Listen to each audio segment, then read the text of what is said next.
अस्सलाम वालेकुम students. Chapter number 4 की बात हम कर रहे थे। ओवरव्यू में हमने देखा कि इस चैप्टर में हम डिस्कस करेंगे about data privacy, ethical issues क्या होते हैं डाटा के, और उसके अलावा कुछ इंक्रिप्शन डिक्रिप्शन के एल्गोरिदम्स हैं जिनकी हम बात करेंगे, mainly Caesar cipher and Vigenere cipher. तो शुरू करते हैं। पहले चैप्टर में ज़्यादातर जो सिक्योरिटी से मुतल्लिक इखलाकी मसाइल हैं, एथिकल इश्यूज़ हैं, उनके बारे में लिखा हुआ है। ये आम रोज़मर्रा ज़िंदगी में इस्तेमाल होने वाली बातें हैं। ये आप में से हर बच्चे को पता होनी चाहिए। आपको बहुत ज़्यादा इनके बारे में सेंसिटिव होना चाहिए कि आपका डाटा जो है वो आप सिर्फ वहाँ दें जहाँ ज़रूरत है, और आपका डाटा कहीं मिस यूज़ ना हो, वहाँ ना इस्तेमाल हो जहाँ आप नहीं चाह रहे। मिसाल के तौर पे आपने अगर अपना डाटा हॉस्पिटल में दिया है तो वो हॉस्पिटल में ही रहे, हॉस्पिटल से बाहर ना जाए। ठीक है। आपके क्रेडिट कार्ड की इन्फॉर्मेशन, आपके शनाख्ती कार्ड का नंबर, उसकी फ़ोटोकॉपी, ठीक है, इवन आपकी जो पिक्चर है वो भी मिस यूज़ नहीं होनी चाहिए, कहीं और ना जाए। जहाँ आपने रखी है, जिसको आपने सबमिट करवाई है, वहीं तक रहे। आपने इस चीज़ को मेक श्योर करना है। ठीक है। तो इसके बारे में ना सेंसिटाइज किया हुआ है सिर्फ इस सेक्शन में। ये कोई ज़्यादा साइंटिफिक बातें नहीं है, जनरल नॉलेज की बातें हैं डाटा के बारे में। आजकल की जो ज़िंदगी है हमारी, उसके बारे में, साइबर क्राइम, जो इंटरनेट पे फ्रॉड होते हैं, उनके बारे में ये डिस्कशन है, जनरल सी डिस्कशन है। तो इसको ज़रा गौर से समझ लीजिएगा, और ख़ुद भी इसको किताब से पढ़ लें, और इंटरनेट से इसके बारे में थोड़ी सी इन्फॉर्मेशन ले लें कि क्या चीज़ें होती हैं जिनके बारे में हमें सेंसिटिव रहना चाहिए, ज़्यादा ख्याल करना चाहिए। पहली बात तो ये है कि कॉन्फिडेंशियलिटी एंड प्राइवेसी रखनी चाहिए हमें। ठीक है, जिसका हमारा दीन बहुत हमें ताकीद करता है कि किसी के राज जो है वो ना खोलें, किसी के बारे में जो प्राइवेट बातें या किसी की कोई चीज़ें आपको पता है वो दूसरों के सामने ना करें। ठीक है, राजदारी और पोशीदगी उर्दू में इसको कहा जाता है, इंग्लिश में कॉन्फिडेंशियलिटी एंड प्राइवेसी इसको कहते हैं। दूसरों के डाटा को महफूज रखें, और अपने डाटा को भी ये कोशिश करें कि ज़्यादा शेयर ना करें। ठीक है, किसी के साथ अपनी इन्फॉर्मेशन, ऐसी बातें जो नुकसान पहुंचा सकती हैं, वो अपने हल्का अहबाब में या दोस्तों के सामने या किसी भी मजलिस में, किसी महफिल में ना की जाएं। ये बड़ा ज़रूरी है ये। ठीक है।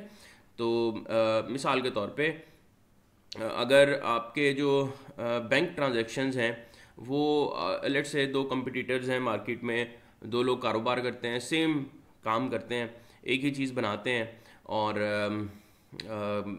उनमें से एक बंदे की जो बैंक की ट्रांजैक्शंस हैं, बैंक में कितने पैसे उसके पड़े हुए हैं, ये इन्फॉर्मेशन अगर दूसरे तक पहुंचती है तो ये this can make big difference. ये बहुत नुकसान कर सकती है उस बंदे का, अगर कोई उसके बैंक के डिटेल्स कि इसने कितनी ट्रांजैक्शंस की हैं, कितने पैसे कहाँ लगाए हैं, कितना टैक्स दिया है, और अगला मूव क्या है इसका, अगर ये चीज़ें लीक हो जाती हैं तो बहुत नुकसान हो सकता है, उसका कारोबार ख़त्म भी हो सकता है। ठीक है। अगर कंपटीटर को पता लग जाए कि 1 महीने के बाद फ़लाँ प्रोडक्ट लॉन्च करने वाले हैं, ये इन्फॉर्मेशन अगर उसके दूसरे शरीक कारोबारी बंदे को पता लग जाए तो वो बहुत नुकसान उसका कर सकते हैं। इसलिए वो इन्वॉइसेस को, अपने बिल्स को, अपने अगले आने वाली प्रोडक्ट की इन्फॉर्मेशन को, हर चीज़ को वो कॉन्फिडेंशियल रखते हैं, राजदारी में रखते हैं। उसके बारे में आम वर्कर्स को भी पता नहीं होता, कुछ लोगों को सिर्फ पता होता है कि ये चीज़ हम करने लगे हैं। ठीक है। तो ये बहुत ज़रूरी है, वरना आप तिजारत नहीं कर सकते, कारोबार नहीं कर सकते, बहुत नुकसान हो सकता है। अब हमारा डाटा जो है ना वो हर जगह है। हमारा डाटा बैंक के पास है, हमारा डाटा नादरा के पास है, हमारा डाटा लाहौर बोर्ड के पास है। आप यूनिवर्सिटी में एडमिशन लेंगे, आपका डाटा यूनिवर्सिटी के पास भी होगा। आप हॉस्पिटल जाते हैं, वो भी आपका डाटा लेते हैं। लेकिन हमारी ख्वाहिश ये होती है कि जहाँ हम डाटा दे रहे हैं ना, हमें ये कॉन्फिडेंस होता है आमतौर पे कि ये डाटा जो है ना यहीं रहेगा जहाँ हम इसको सबमिट कर रहे हैं। लेकिन फिर हम देखते हैं कि हमने बोर्ड ऑफिस में डाटा दिया था, लेकिन हमें कॉल आती है एक अननोन नंबर से या पीटीसीएल के नंबर से, जी मैं फ़लाँ कॉलेज से बात कर रहा हूँ, और आपके बच्चे ने पेपर दिए हैं 10th क्लास के, और इसको फर्स्ट ईयर में एडमिशन के लिए मैं कॉल कर रहा हूँ कि आपने हमारे कॉलेज में एडमिशन करवाना है इसका। अब सोचने की बात यह है कि आपका फ़ोन नंबर और आपका नाम उनको कैसे पता, आपके वालिद का नाम उनको कैसे पता है। ठीक है, इसका मतलब कि वो डाटा कहीं से लीक हुआ है। ठीक है।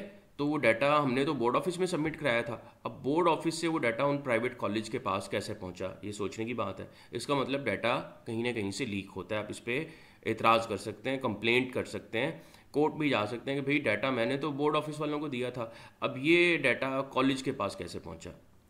ठीक है, इट मीन्स कि हमारा डाटा जो है वो सेल कर दिया जाता है, आगे बेच दिया जाता है, या वो शेयर कर दिया जाता है, जो कि बहुत ही गलत प्रैक्टिस है, ऐसे नहीं होना चाहिए। ठीक है, तो ये इसको कहा जाता है कि डाटा की जो है ना वो प्राइवेसी नहीं है, प्राइवेट नहीं रखा गया आपके डाटा को, उसको पब्लिक कर दिया गया, आम लोगों को बता दिया गया, उसको शेयर कर दिया गया आगे। इसी तरह से एक चीज़ होती है पायरेसी। पायरेसी का मतलब क्या है, ये हम सब लोग इसमें शामिल हैं ऑलमोस्ट। पायरेसी का मतलब ये होता है कि किसी भी चीज़ की ना गैर कानूनी नकलें तैयार करना, गैर कानूनी नकलें तैयार करना। मिसाल के तौर पे किताब है कोई लिखी हुई, किसी की शायरी है, सॉफ्टवेयर है, हम तो सॉफ्टवेयर से रिलेटेड बात कर रहे हैं तो सॉफ्टवेयर पे ज़्यादा फोकस करेंगे। किसी घर का नक्शा है, और कोई भी ऐसी इलीगल नकल तैयार करना, किसी चीज़ की कॉपी करवाना, कॉपी करके उसको फैलाना ख़ास तौर पे, जो इलीगल है। ठीक है ना, इलीगल से मुराद क्या है, किसी बंदे ने एक किताब लिखी, जिस तरह ये किताब लिखी हुई है, और उस किताब का उसने कॉपीराइट ले लिया, यानी वो रजिस्टर करा लिया उस किताब को कि भाई ये मेरी किताब है। इस किताब के भी शुरू में अगर आप देखें ना, शुरू के पेजेस पे तो बिल्कुल शुरू में लिखा होगा कि ये किताब जो है वो कॉपीराइटेड है, ये लिखा हुआ है। इस किताब का कोई जुमला नकल या तर्जुमा नहीं कर सकते। ठीक है, इसको टेस्ट पेपर, गाइड बुक्स, खुलासा जात, नोट्स या इमदादी किताब के तौर पे इस्तेमाल नहीं किया जा सकता। ठीक है ना, ये एज इट इज़ ही इस्तेमाल होगी, जिस हालत में ये बुक है ना उसी तरह इसको इस्तेमाल करेंगे, और कोई मकसद नहीं हो सकता इस किताब का। ठीक है, तो ये लिखा हुआ है इस किताब के शुरू में। लेकिन फिर क्या करते हैं लोग, इसकी फ़ोटोकॉपियाँ कर लेते हैं, ये गलत है। कोई इसकी कॉपी नहीं करवा सकता कंपनी से बगैर पूछे। पंजाब टेक्स्ट करिकुलम बोर्ड की मलकियत है ये किताब, उनसे बगैर पूछे आप इसकी वर्डिंग, इसको इस्तेमाल नहीं कर सकते खुलासा बनाने के लिए, लोग करते हैं। ठीक है, बहुत सारे ऐसे की बुक्स हैं जिनमें एज इट इज़ यही वर्डिंग ऑलमोस्ट यूज़ हुई होगी। ठीक है, लेकिन हमारे मुल्क में क्योंकि कॉपीराइट के कानून इतने सख्त नहीं हैं या इतनी चेक एंड बैलेंस नहीं है, तो लोग इससे बच जाते हैं आमतौर पे। लेकिन ऐसा होना नहीं चाहिए, दिस इज़ रॉन्ग, ऐसे नहीं होना चाहिए। कॉपीराइटेड बुक है तो उसको कॉपीराइटेड ही रहना चाहिए, कोई इसको कॉपी करके यूज़ ना करे। इसी तरह से हम ज़्यादा इंटरेस्टेड हैं, खैर इस बात में हम इतना इंटरेस्टेड नहीं है, हम हैं सॉफ्टवेयर से में इंटरेस्टेड। देखें, हम विंडो इंस्टॉल करते हैं, ठीक है, हम विंडोज़ को इंस्टॉल करते हैं अपने कंप्यूटर्स पे, लैपटॉप पे, तो हमने कभी विंडो ख़रीदी है, पैसे दे के कहीं से ख़रीदी हो, परचेज़ की हो? हम नहीं करते। हम क्या करते हैं, हमारे पास पायरेटेड वर्जन होता है, गैर कानूनी उसकी कॉपी होती है विंडो की, जिसके ऊपर एक पैच लगा होगा या हमारे पास उसकी की होगी चोरी शुदा, वो लगाएंगे और विंडो इंस्टॉल कर लेंगे और वो हम यूज़ कर रहे होंगे। ठीक है ना, तो ये है पायरेसी, कि गैर कानूनी कॉपियाँ बना बना के किसी सॉफ्टवेयर की बेचना। अब विंडो की कॉपी ओरिजिनल तो उनकी वेबसाइट से पैसे दे के डाउनलोड कर सकते हैं, उसको इंस्टॉल कर सकते हैं, वो आपको की देंगे एक, लेकिन उसमें लोगों ने चेंजेस कर करके उसकी गैर कानूनी कॉपियाँ बना बना के बेची हुई हैं। ठीक है, तो फिर उसमें मसले भी होते हैं, खैर इसका नुकसान भी है, वो विंडो ओरिजिनल नहीं होती, वो फिर हमें सिक्योरिटी के इश्यूज़ होते हैं, हमारा डाटा हैक हो जाता है, लॉस भी हो सकता है, बाज़ औक़ात विंडो करप्ट भी हो जाती है, डाटा हमारा उड़ जाता है, तो इस तरह के मसले हो सकते हैं। तो वो तो कॉपीराइटेड है। एक और चीज़ होती है सॉफ्टवेयर की जो किस्म है ना, वो ओपन सोर्स है। ओपन सोर्स सॉफ्टवेयर ऐसे होते हैं जिनकी कोई कॉपीराइट नहीं होता, कोई भी उनको इस्तेमाल कर सकता है। ठीक है ना, कोई भी उनको इस्तेमाल कर सकता है, तो वो उनकी कोई कॉपीराइट लेने की ज़रूरत नहीं होती। जिस तरह से लिनक्स है ऑपरेटिंग सिस्टम, या अडोब के सॉफ्टवेयर्स हैं कुछ, ये कुछ ओपन सोर्स हैं। जावा है, उसके जो उससे रिलेटेड जो आईडीज़ हैं ओपन सोर्स हैं। तो बहुत सारी चीज़ें ओपन सोर्स हमें मिल जाती हैं जिनमें ना सिर्फ आप उनको इस्तेमाल कर सकते हैं, बल्कि उनमें तब्दीली भी कर सकते हैं अपने हिसाब से, कोई नहीं पूछेगा ओपन सोर्स सॉफ्टवेयर्स को, और बहुत अच्छे हैं वो सॉफ्टवेयर्स। ठीक है, वो फ्री हैं। लाइनस टोरवल एक आदमी था जिसने ओपन सोर्स सॉफ्टवेयर्स पे बड़ा काम किया, लिनक्स ऑपरेटिंग सिस्टम उसने बनाया 90s में, और फिर उसने एक और चीज़ बनाई बहुत ज़बरदस्त जिसको गिट कहा जाता है, जो वर्जन कंट्रोल के लिए इस्तेमाल होती है। सॉफ्टवेयर डेवलपर्स बहुत अच्छे तरीके से उसको जानते हैं, बहुत इस्तेमाल भी करते हैं गिटहब को और बिटबकेट को। वो लाइनस टोरवल का एक कॉन्सेप्ट था, 2004 में या 5 में उसने दिया था। ओके, देन हम बात करते हैं सॉफ्ट लिफ्टिंग की। हमने सॉफ्टवेयर पायरेसी को थोड़ा सा डिस्कस किया। सॉफ्ट लिफ्टिंग, ये तमाम टॉपिक्स ना आगे भी आएंगे डिटेल में इसी चैप्टर में। सॉफ्ट लिफ्टिंग क्या होती है? कि किसी दूसरे से एप्लीकेशन सॉफ्टवेयर की कॉपी लेके इंस्टॉल कर लेना। एप्लीकेशन सॉफ्टवेयर ऐसे सॉफ्टवेयर होते हैं जो विंडोज़ के ऊपर इंस्टॉल किए जाते हैं और चलाए जाते हैं। विंडोज़ पे, मोबाइल में, किसी भी जगह पे जो हम अपनी मर्ज़ी से सॉफ्टवेयर इंस्टॉल करते हैं, पीछे से कंपनी इंस्टॉल करके नहीं देती, वो सारे सॉफ्टवेयर एप्लीकेशन सॉफ्टवेयर ही होते हैं ऑलमोस्ट। ओके, तो एक बंदे से हमने एप्लीकेशन सॉफ्टवेयर की कॉपी लेके इंस्टॉल कर लिया, वो रजिस्टर्ड नहीं था सॉफ्टवेयर, एक ही कॉपी उसकी अलाउ थी इंस्टॉल करना, हमने उसकी 10 कॉपियाँ इंस्टॉल कर ली, ये है सॉफ्ट लिफ्टिंग। इसी तरह से होता है क्लाइंट सर्वर ओवर यूज़। मिसाल के तौर पे एक वेबसाइट है, वो हमें देती है कि भाई आजकल जो 9, 10 फर्स्ट ईयर सेकेंड ईयर है ना, उसके लिए तालीम सिटी और इस तरह की वेबसाइट्स हैं, वो क्या करती हैं कि आपको यूज़र नेम पासवर्ड दे देती हैं कि आप इससे टेस्ट वगैरह जनरेट कर लें, मंथली टेस्ट बना लें बच्चों के, और नोट्स वगैरह वहाँ से डाउनलोड कर लें। तो वो एक यूज़र नेम और पासवर्ड दे देते हैं बंदे को। अब लोग क्या करते हैं, एक ही यूज़र नेम पासवर्ड है और उसको 3-3, 4-4 अकेडमियों वाले और कॉलेजेस वाले इस्तेमाल कर रहे होते हैं। ठीक है, ये है क्लाइंट सर्वर ओवर यूज़ के। आपको एक यूज़र नेम पासवर्ड दिया गया था एक बंदे के लिए, लेकिन इस्तेमाल कितने लोग कर रहे हैं? 3 या 4। नेटफ्लिक्स पे भी लोग इस तरह से करते हैं। अच्छा, इसी तरह से एक और मिसाल इसकी क्लाइंट सर्वर ओवर यूज़ की हो सकती है कि एक कॉपी आपको सॉफ्टवेयर की दी गई कि इंस्टॉल कर लें, विंडोज़ की एक कॉपी डाउनलोड करके दी गई कि इसको एक डिवाइस पर आप इंस्टॉल कर सकते हैं, लेकिन आपने उसको 10 डिवाइसेस पे इंस्टॉल कर दी है। ठीक है, ये है क्लाइंट सर्वर ओवर यूज़। इसी तरह से हार्ड डिस्क लोडिंग ये होती है, कुछ सॉफ्टवेयर्स हमें मिलते हैं एज इट इज़, पीछे से लोग उनमें चेंज करते हैं, एक्सपर्ट्स होते हैं, थोड़ी सी तब्दीली करके उन्हीं सॉफ्टवेयर्स को आगे इलीगल कॉपीज़ उनकी बना के या उनमें से सिक्योरिटी चेक्स को रिमूव करके या अपने नाम से उनको आगे फैलाना और उनको मुख्तलिफ़ जगहों पे, मुख्तलिफ़ कंप्यूटर्स में इंस्टॉल करना, इसको हार्ड डिस्क लोडिंग कहा जाता है। इसी तरह से होता है काउंटरफिटिंग या जालसाजी, सॉफ्टवेयर की नकलें तैयार करके बेचना, और ऐसे सॉफ्टवेयर जिनके कॉपीराइट भी होते हैं जो बग़ैर आप कंपनी की मर्ज़ी के नहीं बेच सकते, उन जैसे सॉफ्टवेयर बना बना के बेच देना, और ठीक है उनके नाम से, ये भी गलत है। ठीक है, जिस तरह एक ओरिजिनल चीज़ है, नाइकी के शूज़, नाइकी की कैप्स वगैरह होती हैं, तो हम अक्सर देखते हैं कि जो स्टूडेंट्स होते हैं उनके पास नाइकी की कैप आपको नज़र आएगी, जूते नज़र आएंगे, तो ओरिजिनल तो शायद उनमें से 1% होंगे, लेकिन वो फिर कहाँ से आती हैं? इसका मतलब कि वो सब जाली कॉपियां हैं, उनकी ओरिजिनल चीज़ की कॉपियां बन बन के वो बिक रही हैं। और यानी इतना कोई पूरी दुनिया में चेक एंड बैलेंस बहुत मुश्किल है इस चीज़ का ध्यान रखना कि भाई कौन बना रहा है इनको। ठीक है, बहुत ही सख्ती हो तो फिर शायद उस पर गिरफ्त हो सकती है, वरना थर्ड वर्ल्ड में और इवन चाइना में उनकी कॉपियाँ बन बन के बिक रही होती हैं, और कोई उस पर कोई ख़ास रद्द-ए-अमल नहीं आता कंपनी का, बिकॉज़ इतना उसके लिए जो है ना वर्क फोर्स और पैसा चाहिए उसको मॉनिटर करने के लिए कि वो उस पर इन्वेस्ट नहीं कर सकते, बहुत ज़्यादा उस पर रिसोर्सेज चाहिए, तो इसलिए उसको पकड़ा भी नहीं जा सकता और ज़्यादा कोई ख़ास उस पर चेक एंड बैलेंस नहीं रखा जाता। हाँ, यूरोपियन कंट्रीज़ में होता है, वहाँ पे अगर कोई नकली चीज़ बेचेगा तो फ़ौरन पकड़ा जाता है। डेवलप्ड कंट्रीज़ में आमतौर पे लोग ओरिजिनल ही ख़रीदते हैं, पायरेटेड कॉपियाँ नहीं ख़रीदते, ना सॉफ्टवेयर की ना चीज़ों की। ओके, इसी तरह से ऑनलाइन पायरेसी है कि गैर कानूनी सॉफ्टवेयर्स ऑनलाइन हमें मिल जाते हैं किसी वेबसाइट से। आमतौर पे उन वायरसेस भी होते हैं, उन सॉफ्टवेयर्स में वायरसेस होते हैं, तो उनसे बचना चाहिए हमें। तो उनके लिए कानून भी बने हुए हैं। डेवलप्ड कंट्रीज़ में तो बहुत सख्त कवानीन हैं, सॉफ्टवेयर्स के हवाले से पकड़े भी जाते हैं लोग और उनके सॉफ्टवेयर्स भी, तो उसको साइबर क्राइम में वो लोग लेते हैं। हमारे मुल्क में कोई ऐसा डेवलप्ड मेच्योर लॉ नहीं है फ़िलहाल इनके हवाले से। आहिस्ता आहिस्ता उम्मीद है बन जाएंगे, क्योंकि बहुत तेज़ी से जा रहे हैं उस तरफ, और उम्मीद है कि आने वाले दिनों में बहुत सख्त कवानीन होंगे साइबर सिक्योरिटी के हवाले से, साइबर क्राइम्स के हवाले से।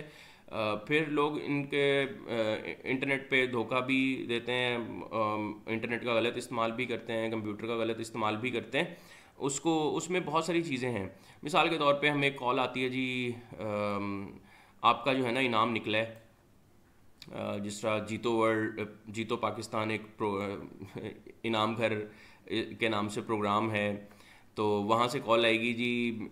वो नहीं करते असल में, कोई और कॉल कर रहा होता है कि आपका जो है ना वो इतना इनाम निकला है, तो आप हमें थोड़ी सी उसकी एडवांस फीस दे दें ताकि हम आपको वो पैसे आपके अकाउंट में ट्रांसफ़र कर दें। ये फ्रॉड है बिल्कुल, आपको कोई इस तरह से कहे बिल्कुल नहीं करना। इसमें बहुत लोगों के साथ ये धोखा हो चुका है, ये तब से हो रहा है जब से मोबाइल फ़ोन आए हैं। ठीक है, तो ये 2008, 7, 6 में भी होता रहा लोगों के साथ, जब शुरू शुरू में नए नए मोबाइल फ़ोन लोगों ने यूज़ करना शुरू किए थे। तो उसके बाद ये बढ़ता गया काम, मुख्तलिफ सूरतों से चलता रहा। आजकल लोग आपके जैज़ कैश का पासवर्ड किसी तरीके से निकलवा लेंगे या पिन कोड मांग लेंगे आपसे, और आपसे फिर पैसे जो है ना वो उनके अकाउंट में ट्रांसफ़र हो जाएंगे। वो रिक्वेस्ट जनरेट कर देते हैं और रिक्वेस्ट के अगेंस्ट सिर्फ आपने पिन कोड डालना होता है, तो पैसे आपके अकाउंट से ट्रांसफ़र हो जाते हैं जैज़ कैश के। इतना आसान है। तो कोई आपसे कहेगा यार मैंने गलती से ना आपके अकाउंट में पैसे डाल दिए हैं, मैं आपको एक पिन कोड भेज रहा हूँ, बस वो आप मुझे बता देना ताकि मैं आपके अकाउंट से जो है ना वो पैसे वापस निकाल लूँ। तो ऐसा नहीं करना। कुछ ईमेल्स होती हैं कि जी आपको हम इतना आपका नाम फ़लाँ जगह पे था, चैरिटी में आपको इतने पैसे मिल रहे हैं, या मेरे पास इतने पैसे पड़े हैं हम मिलके कारोबार कर लेते हैं। तो आप उन ईमेल्स का कभी रिप्लाई नहीं करना। ठीक है। इवन बैंक की तरफ से जो ईमेल आती है, आप उसकी डोमेन देख लें। बीओपी की तरफ से ईमेल आएगी ना, तो उसके आखिर में उनके एड्रेस में लिखा होगा @bop.com.pk। ठीक है। तो उस एक्सटेंशन से उस वेबसाइट के ईमेल आईडी से ऑफिशियल से वो ईमेल करेंगे, और आमतौर पे वो ईमेल पे या फ़ोन नंबर पे आपकी पर्सनल इन्फॉर्मेशन के बारे में नहीं पूछेंगे। अगर उन्हें कोई इन्फॉर्मेशन लेनी होगी तो वो आपको बैंक में बुला के, आपको लेटर आएगा या आपको ऑफिशियल नंबर से कॉल आएगी और आपको बैंक में बुलाएंगे, और बैंक में बुला के आपसे कहेंगे हाँ भाई ये फॉर्म है, यहाँ पे अपना इन्फॉर्मेशन, आईडी कार्ड का नंबर या बायोमेट्रिक करवा दें, या कोई इन्फॉर्मेशन आपने चेंज करनी है तो इस फॉर्म के ऊपर लिख दें। वहाँ आपके सिग्नेचर भी होंगे। तो उसके बगैर आपसे वो ऑनलाइन कोई इन्फॉर्मेशन नहीं लेंगे, ना ही आपने ऑनलाइन किसी को कोई इन्फॉर्मेशन देनी है। इवन बैंक वाले कहीं भी तो नहीं देनी, उनसे कहना भी मैं बैंक में आके ही आपसे बात करूँगा। ठीक है। तो ऑनलाइन किसी को कोई इन्फॉर्मेशन ना दें, ज़बानी भी ना दें, फॉर्म पे लिख के दें। ठीक है। और उस फॉर्म की एक कॉपी अपने पास ज़रूर रखें कि मैंने ये इन्फॉर्मेशन फ़लाँ जगह पे दी है। ठीक है। बाज़ औक़ात ये होता है कि लोग हमें वेबसाइट्स के थ्रू या ईमेल्स के थ्रू धोखा देने की कोशिश करते हैं, फ्रॉड करने की कोशिश करते हैं। इसको फ़िशिंग कहा जाता है। किसी के क्रेडिट कार्ड की इन्फॉर्मेशन ले लेना और फिर उसके ज़रिए से ऑनलाइन ख़रीदारी कर लेना या उसमें से पैसे निकाल लेना, इसको फ़िशिंग कहते हैं। ठीक है। तो ये सब कुछ होता है। फिर एक चीज़ होती है पेटेंट। पेटेंट और कॉपीराइट में फ़र्क होता है। ठीक है। कॉपीराइट होता है ब्रांड्स के लिए। आपका कोई ब्रांड है, कोई लिखी हुई चीज़ है आपकी, सॉरी 3 चीज़ें, कॉपीराइट, पेटेंट और ट्रेडमार्क। ट्रेडमार्क होता है ब्रांड के लिए, कुछ लिखा हुआ है, आपने कुछ बनाया हुआ है, डेवलप्ड है। इसी तरह से कॉपीराइट होता है लिखी हुई चीज़ों के लिए, आपने कुछ लिखा है। ठीक है। किताब लिखी है, कोई शायरी है आपकी, कोई आपने डेवलप किया है कुछ, कोई रिसर्च पेपर है आपका, तो वो कॉपीराइटेड है। इसी तरह से पेटेंट होता है आइडिया के लिए। आपने एक आइडिया पेश किया, आपने एक तस्वुर पेश किया कि भाई ये नया तरीका है इस काम को करने का, उसको पेटेंट कहा जाता है। नेटवर्किंग में लोग आमतौर पे पेटेंट बहुत बनाते हैं कि नए नए तरीके राउटिंग के और नए नए तरीके से चीज़ों को आप इसमें कनेक्ट करना डिवाइसेस को, और जो प्रोटोकॉल्स होते हैं उनमें कोई चेंज कर देना, वो पेटेंट होता है। मिसाल के तौर पे आपने एक नई मेडिसिन बनाई किसी चीज़ के लिए, और आपने उसका पेटेंट ले लेना है फ़ौरन कि भाई ये मेरी चीज़ है। अब अगर आपसे बगैर पूछे कोई उसको इस्तेमाल करता है, कोई कंपनी दवाई बना देती है उस फार्मूले से जो आपने ईजाद किया, ठीक है, तो फिर वो गैर कानूनी है, आप उन पे केस कर सकते हैं, उनसे रकम वसूल कर सकते हैं। अगर आपने पेटेंट लिया हुआ है, अगर नहीं लिया तो फिर कोई भी उसको इस्तेमाल कर ले, आप कुछ नहीं कर सकते। इसलिए अगर आपका कोई आइडिया है, कोई नई चीज़ आपने बनाई है, तो उसका पेटेंट फ़ौरन गवर्नमेंट से ले लें, उसको रजिस्टर करवा लें उस चीज़ को। इस तरह से कॉपीराइट है, मैं बता चुका हूँ। किताब वगैरह के बारे में जो लिखा हुआ होता है वो कॉपीराइटेड होती है। किताबें हम देखते भी हैं, ये सिंबल आमतौर पे लिखा बना हुआ होता है कॉपीराइट के लिए, या ये लिखा होगा। ठीक है। इस तरह से रजिस्टर्ड का भी होता है, वो ट्रेडमार्क होता है।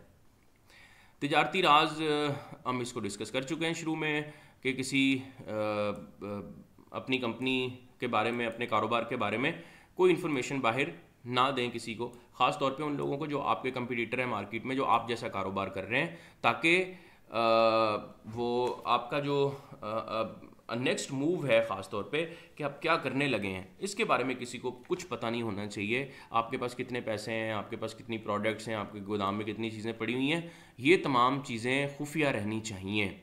इसी तरह सॉफ्टवेयर कंपनीज जो हैं वो एक ही किस्म की चीज़ें बनाती हैं मुख्तलिफ, तो उनको आपस में वो एक दूसरे के साथ कोई इन्फॉर्मेशन शेयर नहीं करती कि हम क्या करने लगे हैं, हमारा क्या एल्गोरिदम है इस काम को करने का, और हम नई प्रोडक्ट जो लॉन्च कर रहे हैं उसमें क्या कुछ होगा। ठीक है, जिस तरह से एंड्रॉयड और आईफोन में कंपटीशन होता है, सैमसंग और आईफोन में कंपटीशन होता है, तो वो लोग एक दूसरे को अपना नेक्स्ट मूव नहीं बताते कि हम क्या करने लगे हैं। जब वो प्रोडक्ट आ जाती है फिर पता लगता है अच्छा भी इसमें ये फ़ीचर है, इसमें ये फ़ीचर है, तो लोग फिर पागलों की तरह उसको ख़रीदते हैं। ठीक है, तो अगर सैमसंग को पता लग जाए कि 6 महीने के बाद आईफोन 15 आएगा या 16 आएगा और उसमें ये फ़ीचर होंगे, तो उससे पहले ही लॉन्च कर दे, तो उसकी तो खुशी ख़त्म हो जाएगी, लोगों में जो क्रेज़ है और जो लोगों में एक सस्पेंस है। इसी तरह से सबूताज करना, तखरीबकारी कहा जाता है इसको, यानी कोई भी नुकसान पहुंचाना कंप्यूटर को इस्तेमाल करते हुए किसी के हार्ड डिस्क को फिज़िकली चोरी कर लेना, किसी के लैपटॉप को चोरी कर लेना, ये तखरीबकारी है। या किसी का डाटा चोरी कर लेना, किसी की हार्ड डिस्क के अंदर से किसी की वीडियो लीक कर देना, या किसी को नुकसान पहुंचाना किसी भी तरीके से, वायरस भेज के, और या किसी की इंफॉर्मेशन को या किसी के डाटा से छेड़छाड़ करके, ये सब कुछ जो है इसको तखरीबकारी कहा जाता है, जिसमें इंटरनेट इस्तेमाल होता है या कोई भी कंप्यूटर सिस्टम इस्तेमाल होता है, इसको तखरीबकारी कहा जाता है। अच्छा, अब हमारी ये ख्वाहिश होती है कि हमारा डाटा प्राइवेट रहे। इसी तरह से हमारी इखलाकी ज़िम्मेदारी ये है कि हम दूसरों के डाटा को भी जो है ना वो प्राइवेट रखें। आजकल ये होता है कि हम पार्क्स में फिर रहे हैं, रोड पे जा रहे हैं, हमने गाड़ी में भी वेब कैम लगाया हुआ है जो वीडियो बना रहा है, हम पार्कों में खड़े होते हैं, वहाँ प्रैंक्स कर रहे होते हैं, वहाँ भी लोग वीडियो बना रहे हैं आपकी, वहाँ भी लोग फ़ोटोज़ ले रहे हैं, और अनइंटेंशनली आपकी वीडियो या फ़ोटो भी उनके पास हो सकती है। ठीक है, या आपके पास किसी और की वीडियो या फ़ोटो हो सकती है। सीसीटीवी कैमरास भी लगे होते हैं जगह जगह, वो भी रिकॉर्डिंग कर रहे होते हैं। तो अब इस सब सिनेरियो में हमारी ये ख्वाहिश होती है कि हमारा डाटा कहीं भी लीक ना हो। इसी तरह हमारी ये इखलाकी ज़िम्मेदारी है कि हम किसी का डाटा लीक ना करें। हमारे पास अगर किसी की वीडियो या ऑडियो है या तस्वीर है, तो हम उसको आगे उसकी मर्ज़ी के बगैर किसी को ना दें। ठीक है, ख़ासतौर पे फीमेल्स के बारे में ये है कि आपने उस डाटा को आगे शेयर नहीं करना, कभी भी हमेशा उसको प्राइवेट रखने की कोशिश करनी है। सीसीटीवी का मतलब होता है क्लोज सर्किट टेलीविज़न। इसमें आमतौर पे वो रिकॉर्डिंग चल रही होती है, सारा दिन वो रिकॉर्ड कर रहा होता है और बैकअप हार्ड डिस्क पे जा रहा होता है, जो आमतौर पे सिक्योरिटी कैमरास लगे होते हैं, सड़कों पे लगे होते हैं, जो ऑटोमेटिक चलान भी करते हैं। आजकल वो बंद है, खैर उम्मीद है आने वाले दिनों में फिर से वो ऑटोमेटिक चलान करना शुरू कर देंगे अपने एल्गोरिदम को बंद करके। फ़िलहाल कोर्ट ने स्टे दिया हुआ है कि आप सिर्फ रिकॉर्डिंग करें, ऑटोमेटिक आपने चलान जनरेट नहीं करने, चलान मैनुअल ही करने। तो वो बहुत हाई क्वालिटी कैमराज हैं जो आपकी नंबर प्लेट तक को पढ़ सकते हैं। तो वो क्राइम में काफ़ी मदद मिली है उनसे। लोग जो रोड्स पे जो क्राइम्स होते हैं, ओवर स्पीडिंग होती है या जो डकैतियाँ वगैरह होती हैं, उनमें वो फ़ौरन से हेल्प कर देते हैं कि भाई फ़लाँ जगह पे ये हुआ है। ठीक है, उसमें ऑटोमेटिक सॉफ्टवेयर भी होता है जो बता देता है कि फ़लाँ जगह पे कोई अनयूजुअल काम हुआ है, कोई एक्सीडेंट हुआ है, कोई गाड़ियाँ हो गई हैं, रश हो गया है, ठीक है, या कोई भगदड़ है या कोई जलूस है, ठीक है, या कोई रैली है, तो वो इस तरह की चीज़ें बता देता है कैमरा। ठीक है, ख़ुद ही जनरेट कर देता है अलार्म कि भाई ये हो रहा है। तो ये फ़ायदा है उन कैमराज़ का, लेकिन साथ साथ ये इखलाकी ज़िम्मेदारी भी आयद होती है उस कंपनी पे जिसके पास वो है सेफ सिटी अथॉरिटी, कि वहाँ पे जो डाटा है वो, क्योंकि रिकॉर्डिंग चल रही है, उसमें हर किस्म की रिकॉर्डिंग्स होती हैं, तो उनको शेयर ना किया जाए प्राइवेट डाटा को। ओके, सो ये पहला सेक्शन था। मैंने इसको रिकॉर्ड किया है। पहला जो रिकॉर्ड किया हुआ था उसमें ज़रा ऑडियो का इशू था, सो मैंने इसको दोबारा से रिकॉर्ड करके मैं रख रहा हूँ सेक्शन 4.1 को। Thank you very much. कोई क्वेश्चन हो तो ज़रूर पूछिएगा। अल्लाह हाफिज़।